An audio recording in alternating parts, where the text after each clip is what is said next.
Assalamualaikum warahmatullahi ta'ala wabarakatuh.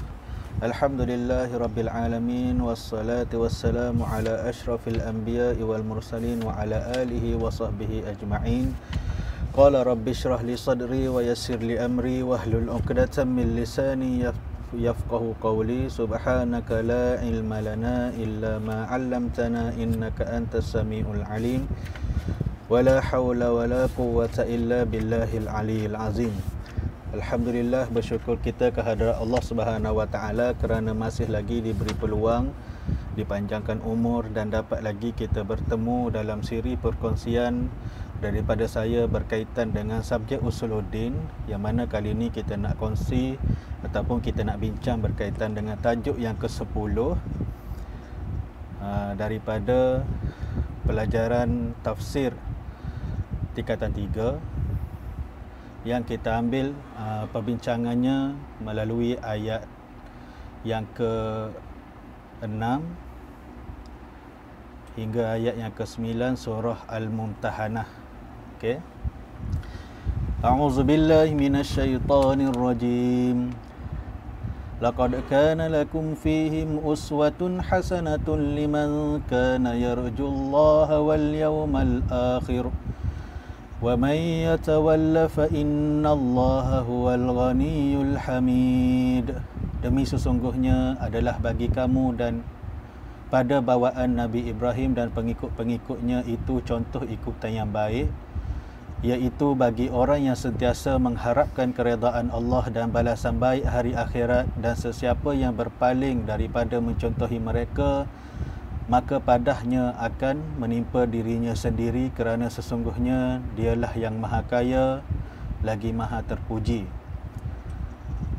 Asallahu an yaj'ala bainakum wa bainal ladzina 'adaitum minhum mawaddah wallahu qadirun wallahu ghafurur rahim. Semoga Allah akan mengadakan perasaan kasih sayang di antara kamu dengan orang-orang yang kamu musuhi dari kerabat kamu itu, dengan jalan menjadikan mereka insaf dan memeluk Islam. Dan ingatlah, Allah Maha Kuasa atas tiap-tiap sesuatu, dan Allah Maha Pengampun lagi Maha Mengasihani. لا ينهاكم الله عن الذين لم يقاتلوكم في الدين ولم يخرجوكم من دياركم أن تبروهم وتقسطوا إليهم إن الله يحب المقسطين. Allah tidak melarang kamu daripada berbuat baik dan berlaku adil kepada orang-orang yang tidak memerangi kamu kerana agama kamu dan tidak mengeluarkan kamu dari kampung halaman kamu. Sesungguhnya Allah mengasihi orang-orang yang berlaku adil. Innama yanhaakumullahu 'anil ladzina qataluukum fid din wa akhrajuukum min diyarikum wa zaharu ala ikhrajikum an tawallawhum wa man yatawallahum fa ulaika humuz zalimun. Sesungguhnya Allah hanyalah melarang kamu daripada menjadikan teman rapat orang-orang yang memerangi kamu kerana agama kamu dan mengeluarkan kamu dari kampung halaman kamu serta membantu orang lain untuk mengusir kamu, dan ingatlah, sesiapa yang menjadikan mereka teman rapat, maka itulah orang-orang yang zalim. Okey, berdasarkan ayat ni ada beberapa perkataan, iaitu ma'anil kalimat yang kita boleh pelajari. Okey, antaranya adalah uswatun, qudwatun, iaitu contoh ikutan, hasanatun, tayyibatun, baik. Yang ketiga, yarju yu'ammilu, iaitu keredaan.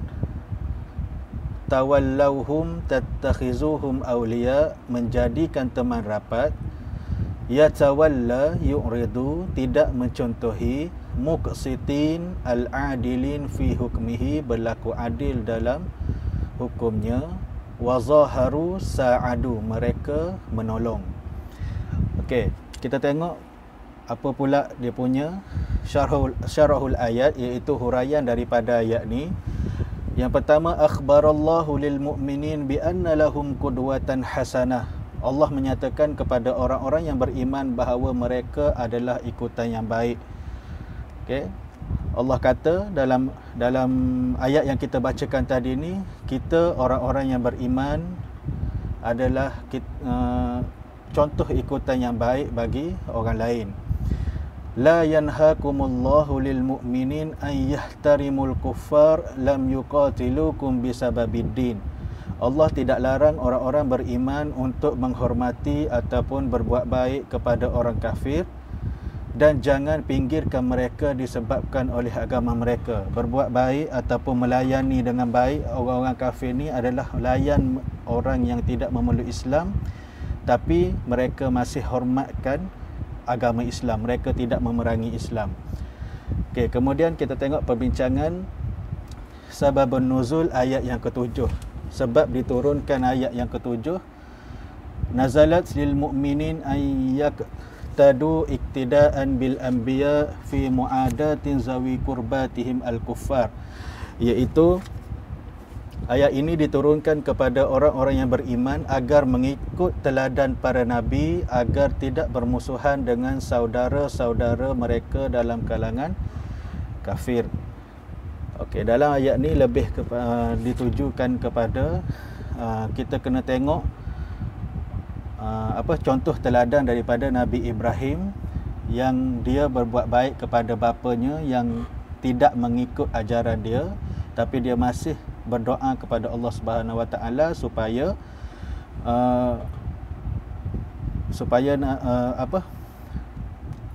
Allah Subhanahu Wa Taala mengampunkan kepada ampunkan ayah dia.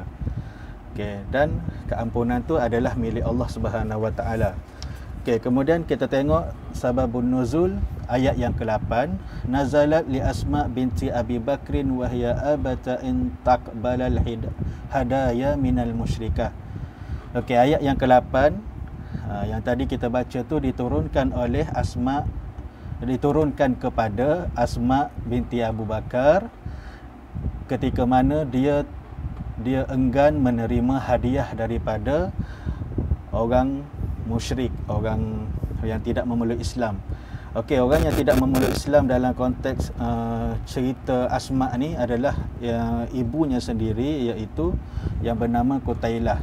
Okey, kalau kita rujuk kepada tafsir Ibnu Katsir, okey, Imam Ahmad meriwayatkan dari Asma bin Abu Bakar, ibuku pernah datang kepadaku sedang ia dalam keadaan musyrik pada waktu kaum Quraisy melakukan perdamaian Hudaibiyah. Lalu ku katakan, ya Rasulullah, sesungguhnya ibuku datang kepadaku dan berharap dia dapat bertemu denganku. Apakah aku boleh menyambung hubungan dengannya? Rasulullah menjawab, ya, sambunglah hubungan dengan ibumu. Kemudian dalam riwayat yang lain, Qutailah pernah datang menemui puterinya Asma binti Abu Bakar. Qutailah ni adalah mak kepada Asma, dengan membawa daging dhab. Dhab ni adalah biawak padang pasir, dan minyak samin sebagai hadiah, sedang ia seorang wanita musyrik.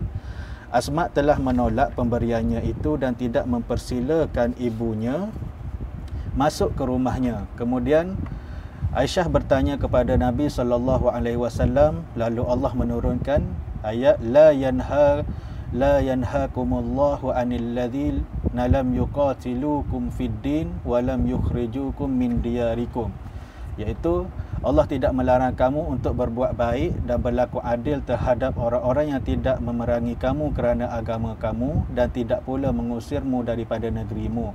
Kemudian beliau menyuruh Asma menerima pemberian ibunya itu dan mempersilakan masuk ke dalam rumah.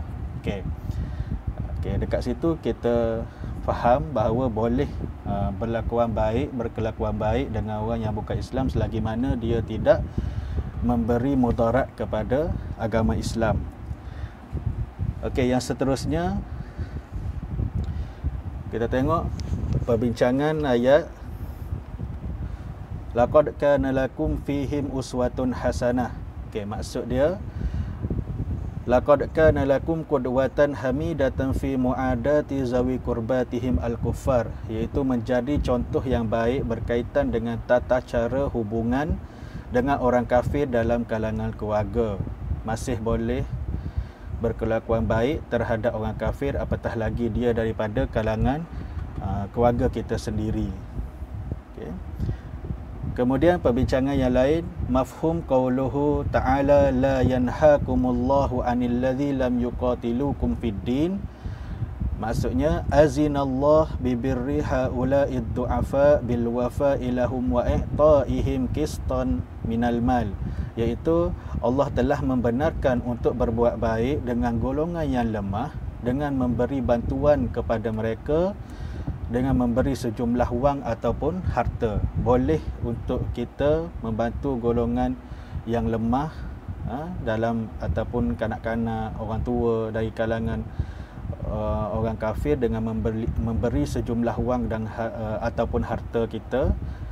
Okey, sama juga selagi mana orang tu orang yang kita bantu tu tidak ada rancangan untuk menentang agama Islam. Okey. Dan yang terakhir kita tengok ma yu'khazu minal ayat, apakah kita boleh ambil daripada ayat ni ataupun pengajaran daripada ayat ni.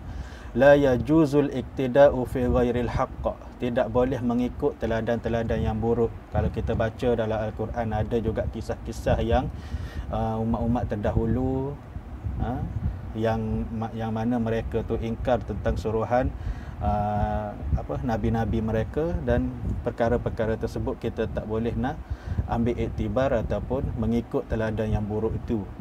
Okey, yang kedua, la yanhallahu an birri ahlil ahdi, Allah tidak melarang berbuat baik dengan ahli perjanjian. Maksud ahli perjanjian dekat sini, Allah tak melarang kita berbuat baik dengan orang yang ada perjanjian damai dengan Islam. Okey, semacam dalam negara kita lah. Okey, ikut perlembagaan Islam adalah agama rasmi, tetapi agama-agama lain bebas untuk dianuti. So kita selagi mana orang yang tidak memeluk Islam ataupun orang kafir tu tidak ada usaha untuk melawan Islam, kita masih boleh berbuat baik dan kena menghormati mereka. Kemudian yang ketiga, la yajuzul akhzal muslimin awliya al-kuffar, tidak dibenarkan kepada orang Islam untuk berkawan rapat ataupun bersekongkol ataupun bekerjasama dalam hal untuk melawan agama Islam itu sendiri. Okey. Okey, itulah sahaja perbincangan kita berkaitan dengan ayat yang ke-6 hingga ayat yang ke-9 surah Al-Mumtahanah. Semoga perkongsian ringkas ini memberi manfaat untuk kita semua. Wallahu a'lam bissawab. Assalamualaikum warahmatullahi taala wabarakatuh.